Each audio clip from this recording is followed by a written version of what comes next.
صحبت اللہ والوں کی، صحبت اللہ والوں کی، اللہ سے ملوا جاتی ہے صحبت اللہ والوں کی، اپنا رنگ دکھا جاتی ہے صحبت اللہ۔ چھوٹی موٹی باتیں ہو جائیں تو اپنے آپ کو سنبھالنے کی ضرورت ہے۔ غصے میں آ جائیں گے تو طلاق تک بات چلی جائے گی۔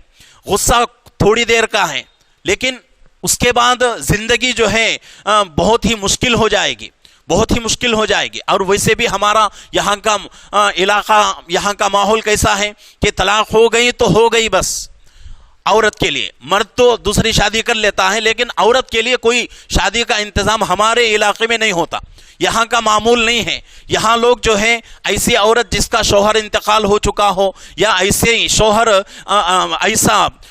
ایسی بیوی جس کا شوہر انتقال ہو چکا ہو، ایسی بیوی یا جس کا شوہر طلاق دے دیا ہو، ایسی عورتوں کو لوگ اپنے نکاح میں لینے کو تیار نہیں ہوتے۔ کیوں؟ ماحول ایسا ابھی بنا نہیں ہے ہمارے علاقے میں۔ تو اس لیے ان تمام باتوں کو اپنے ذہن میں رکھتے ہوئے صحیح طریقے سے زندگی گزارنے کی کوشش کرنے کی ضرورت ہے۔ اگر چھوٹی چھوٹی باتوں کے اوپر لان تان کرتے رہیں گے، کھینچ تان کرتے رہیں گے تو پھر ہمارے لیے بھی مصیبت ہو جائے گی اور عورت کے لیے تو بڑی مصیبت ہو جائے گی، اور پوری زندگی اس عورت کی بددعا ہماری زندگی میں شامل رہے گی۔ کیوں؟ اس لیے کہ ہم نے ناانصافی کی اس کے ساتھ، ہم نے جو ہے اس کے ساتھ ظلم کا معاملہ کیا۔